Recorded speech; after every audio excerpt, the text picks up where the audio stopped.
Hi, Kase welding instructor here at Tulsa Welding School at Jacksonville, Florida. Hi, I'm Ryan Egyud, senior welding instructor here at Tulsa Welding School, Jacksonville, Florida. Today we're bringing you a little friendly weld-off on 6-inch 316 stainless with a backing ring, or it's commonly known as a chill ring. Biggest things we're looking for when we're welding this 316 stainless is to not overheat it. We don't want any dark colors, no sugaring or crystalling on the inside or the outside of the pipe. So we're going to go ahead and get into this. I'm going to be welding this half. Kase will be welding the other half of it.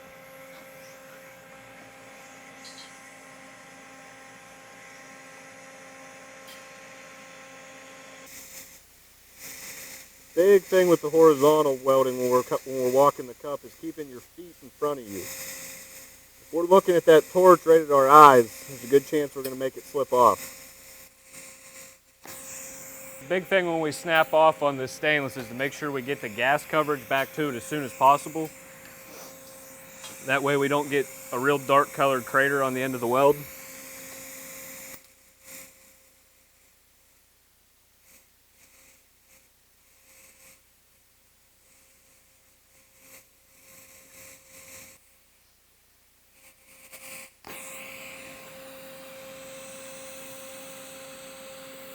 So a common issue we see when welding these chill rings or backing rings is there's usually a little gap in between the knife edge and right here where the ring meets. So what we usually have to do to correct that is to pull the rod out on a point more, force it to feed into the weld pool, or you might have to feed your wire through your fingers a little bit and dab it in there just to get the puddle and everything to flow in together with the ring. All right, Kase, you're up. All right. So the most important thing to remember with stainless is no matter whenever you're TIG welding, you always want to get that puddle to form first before you add in your filler metal. Otherwise, the filler metal is just going to burn back and not fuse to the pipe at all. So that's very important. So we're going to go ahead and arc up now, get our puddle going.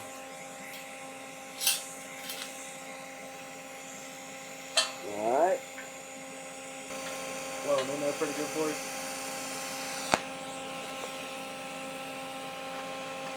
That bottom bevel's burning pretty good. Pulling out on you a little bit. You could always adjust your amps down a little bit too. That's another thing you can do with, you notice that this bottom bevel or the top bevel is burning out a little more than you want. You can always just go ahead and adjust your amperage, take a little heat off of it. All right.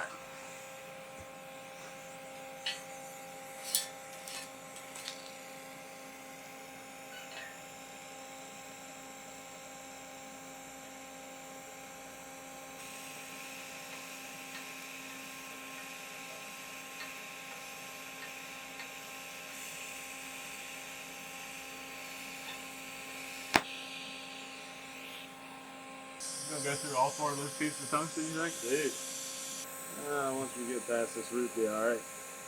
Have you ever welded before? Huh? You ever welded before? Yeah. Sometimes. I'm just checking.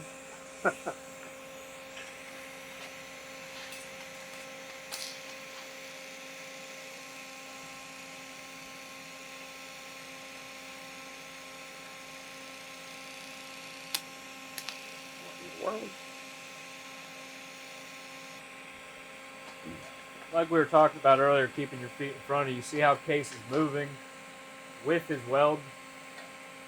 We sit behind and, we let that torch get up here near our face.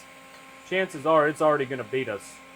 We're looking at it, we're going to rock back up on the cup, we're going to long arc, and the torch is going to slide right out of the bevel. Change the cup too. So I'm now going to go ahead and swap out my 7 cup for my 8 cup. Go ahead and throw a single fill or a hot pass in there. You want to wire wheel this real quick too? Yeah, we will. Go ahead and throw some wire wheel on there. So now we're taking the wire wheel to it, making sure we knock off any, residing oxides. That way we have nice, clean metal to weld to. If it's plugged in. Hey, those require power. Yeah. Might want to watch those.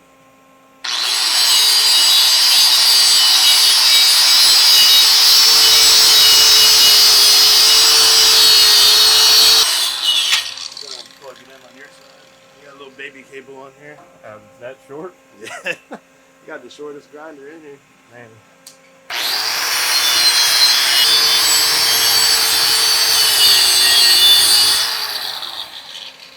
All right. Now we got a nice clean weld to weld back to.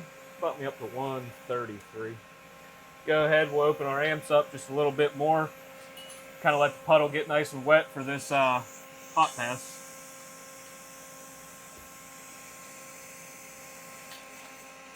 Now when we go to this hot pass, we want to start keeping that wire in the top toe line. We are in the horizontal position. The gravity is going to fight us a little bit on it.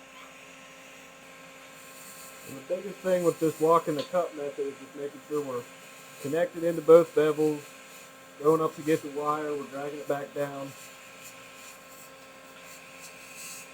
Okay, can you give me a piece of wire ready? I'm going to drop this one, just put it in my hand. Ready? Yep.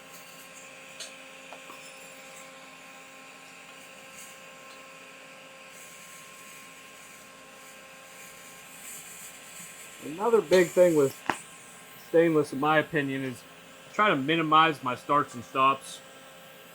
So it's really just creating another point where you're going to get that oxide, that dark look to it, and that's what we're trying to avoid.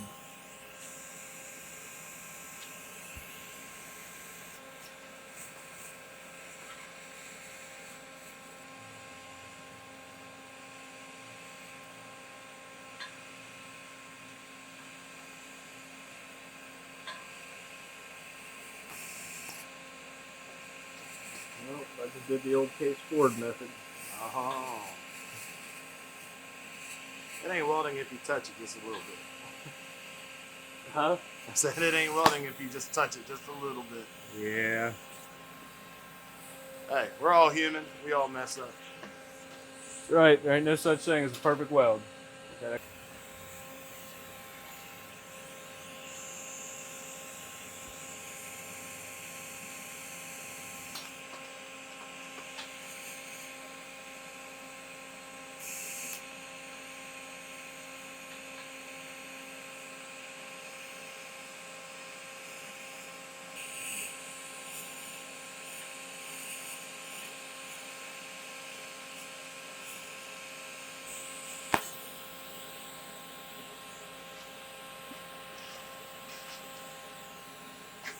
As you can see in this weld here, we got those nice, light, goldish colors.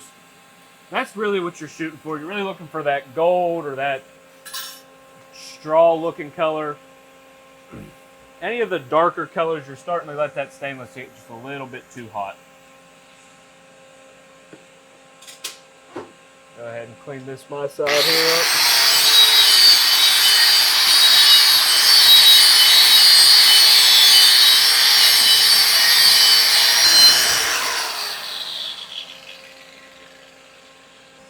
So for the root, we used a 7 cup.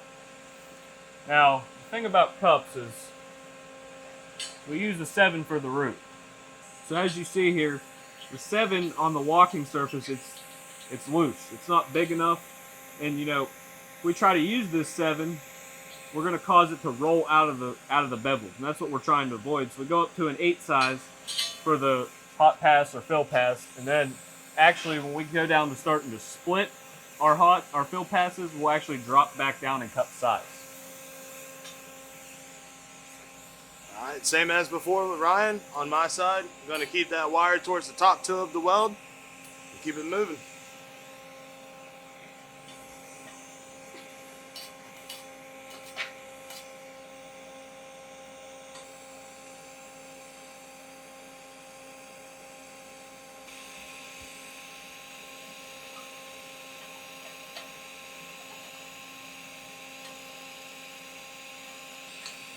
Starting to think you're fixing to lose this weld off here. You think so? I'm thinking so. We're going off mere times of how many times we touched. I got you beat already.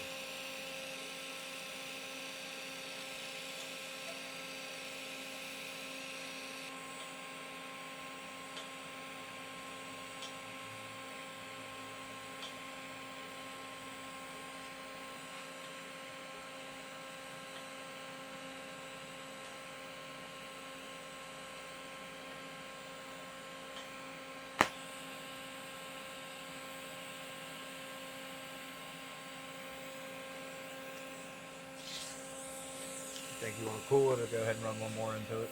It doesn't seem like it's getting hot. Might be alright. One more pass. Like I said, we're going to go ahead and drop down in cup size. I'm going to run a 6. All right with you? Yeah. Kase is going to go ahead and clean off the losing weld. All about the cap, baby. Cap for show.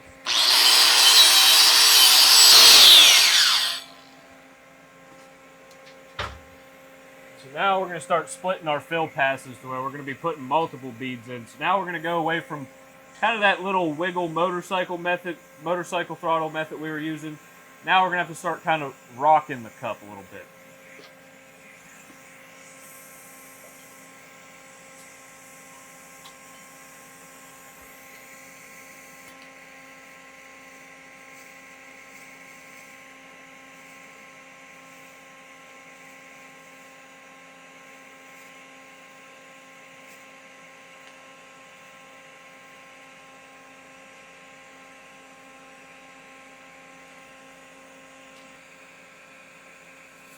Basically what I'm doing is I'm making this cup pivot down and then I'm rolling it back up.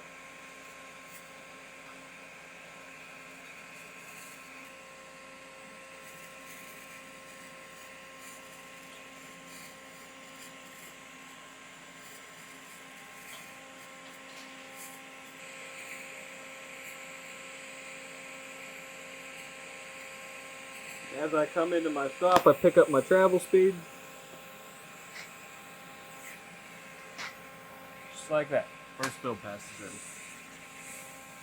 Yeah, looking good, man. Yeah, I got pretty good color to it.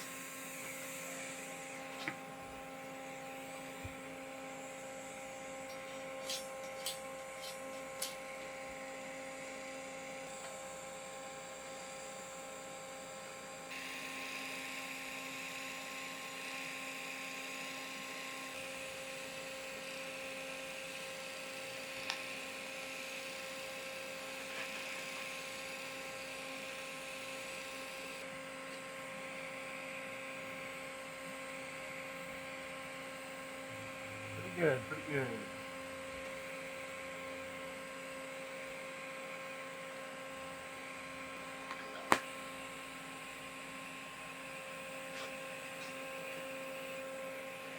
Alright, she's getting a little toasty now.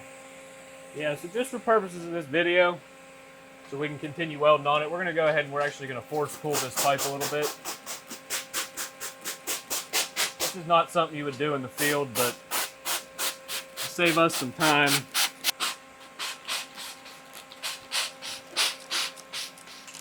we'll go ahead and we'll wire wheel, we'll clean it up before we run our next fill pass.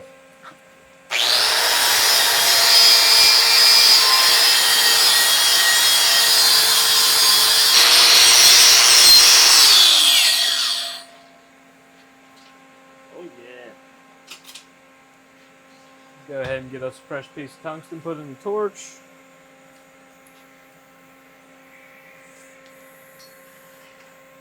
What do you think? Think you're going to be able to cap off with just 2 fill beads? We'll see. Might need to throw an extra one down there. Yeah, I'm taking 3 more fill passes, man, at least. Yeah. Alright, so kind of the same thing. We're going to use that little bit of a rock and a roll method. Rock and roll.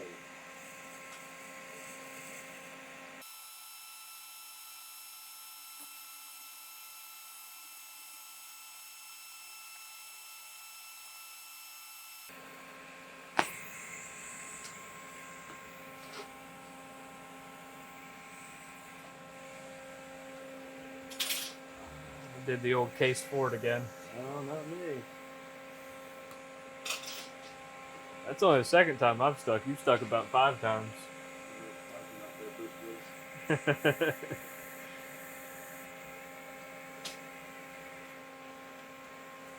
Not stick welding now. Not stick welding. Keep telling yourself that. I know. I got to.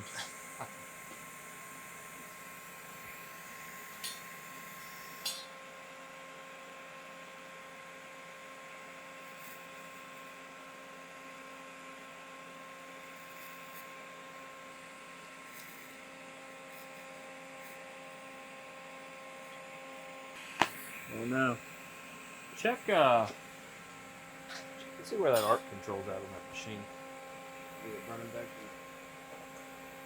Yeah, it's kind of, it's on positive 10. yeah, it might be a little high. It's kind of starting to get a little funky when it gets up there. Trying to down to about 0. Yeah, that's where I prefer to run it at. I don't really like it up too high.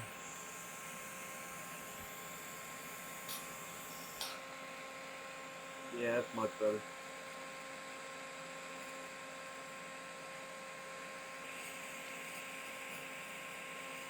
But if you're a good welder, you can weld through anything. Woo, I don't know. I'm about to take this one home with me today. The only thing you're taking home is the feet, dude. Get that trophy out. That's right. I welded today? Yeah, I welded today trophy. I'll go sharpen up some tungsten. Gracias. Yeah. Is there another sharp one over there? No. No? Nope. Alright. I'll wait till you get back. Cannot weld with dull tungsten whatsoever. Doesn't work that great. As you can see here, it's not the sharpest in the shed, but you always want to make sure you have nice clean tungsten whenever you're welding. As you can see here, this one's a little dull. Want to keep it nice and sharp. That way you can move that puddle the way you need to. If that tungsten is dull, it's just going to make that weld puddle into like Play-Doh. It's not going to weld correctly. So you always want to make sure your tungsten is as sharp as possible. I don't think you taught me anything that I know. You're still learning from me. That's what it comes down to. Oh.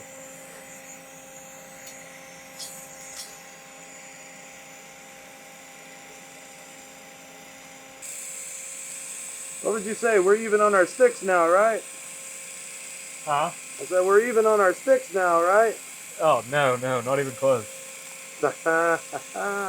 You've stuck about, I don't know, 4 or 5 tungstens worth. I've only stuck 3 times. 4.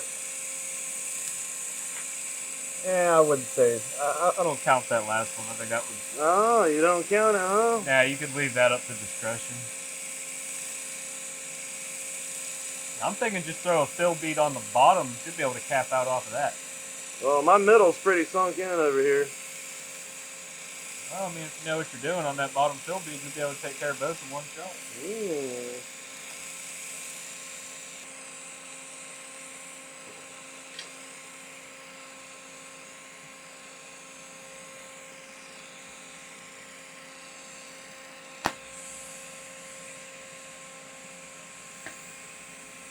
No, you ain't got it. You're not ready. You gotta keep practicing.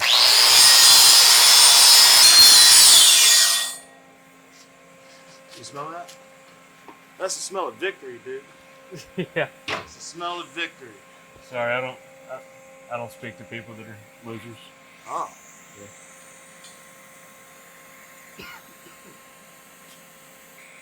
Yeah, that puddle's moving a lot better, man. Oh yeah. Yeah, it's nice and smooth. Somebody was probably running stick rods on there and turned the arc force way up. Oh, you're doing some 60-10 welding. Something.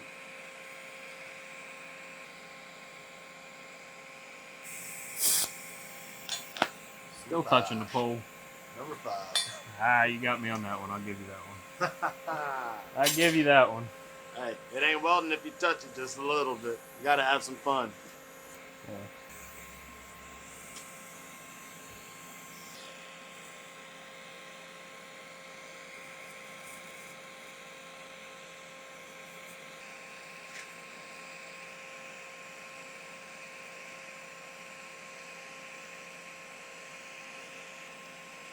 Oh, you're gonna have to spray it down again after this pass I'm about to throw in.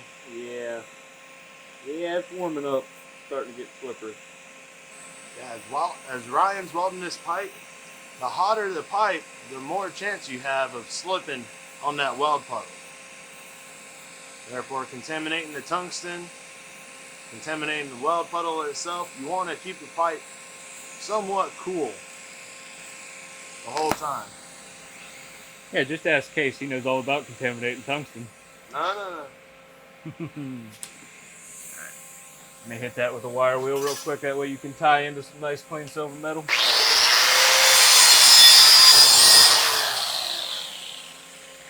All right. You're up. Yay, it's my turn. Oh yeah.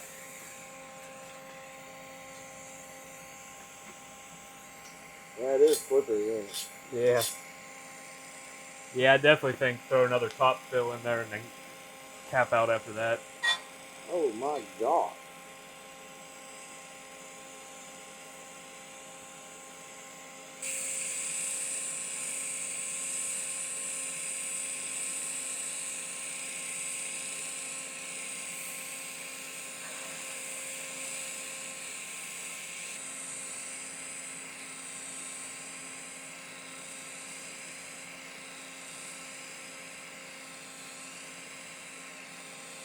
Looking pretty good.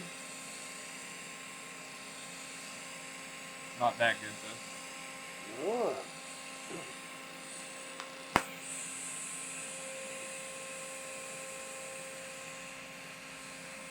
Oh yeah, she's warm. Yeah, I'll go ahead and give her another cool down. The cool thing about stainless, you can tell how hot the pipe is getting just from the color itself. Now, if you got like a nice gold, blue, silver look to it, that means you got the right travel speed, the right amount of heat, everything's going your way. Now, whenever it starts to get into that rose gold color, that's when you know it's getting a little warm. It's still not a bad weld, but it's getting a little warm.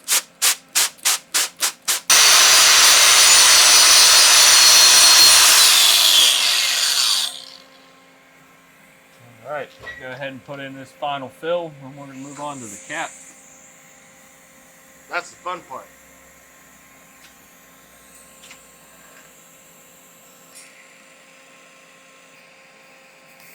Yeah. Number 6. That hose keeps wanting to hang up on that pole. Every time I get to that point, it just don't want to come with me.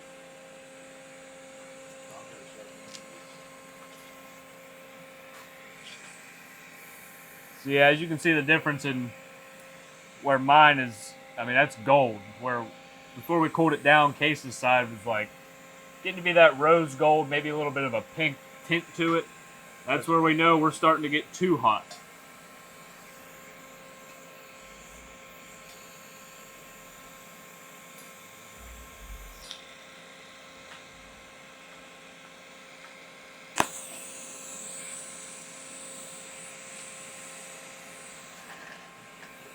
That's what we're looking to be. We're nice and flushed out. Kase will go ahead and flush his side out, and then we'll move on to the cap part. Another thing I want to hit on, notice how me and Kase are kind of opposite the way we hold our torch. He likes more of this, you know, longer, drawn back approach, where I actually put mine right around my thumb like that. That kind of gives me something to be able to rock and roll my cup on. You know, just kind of personal preference type of thing. Neither way is wrong.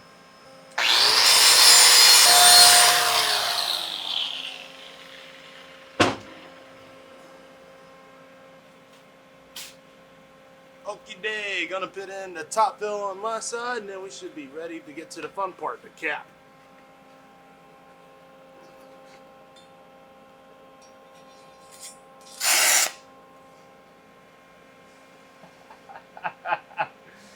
You dirty rascal. You did that knowing I was gonna do it. I didn't actually, but yeah, some welder doesn't even check to see if the gas is on the TIG torch. That's what you don't do. Yeah. God. Oh, that'll be right.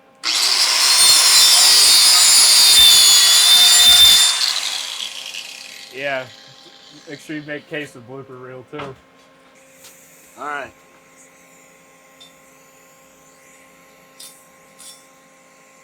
Yeah, I thought something was off whenever I went to go do it. Good Lord.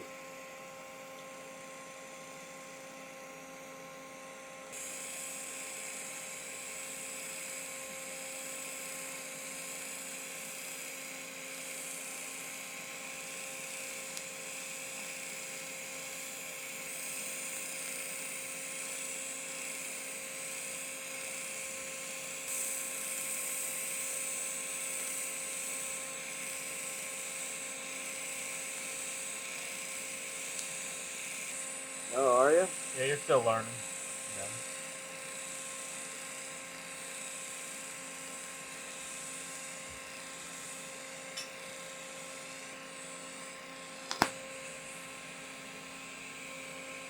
Tungsten kept trying to ball up. I mean, the stainless kept trying to ball up on me.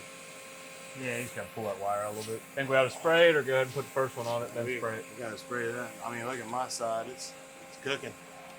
Yeah, we'll go ahead and cool her down again.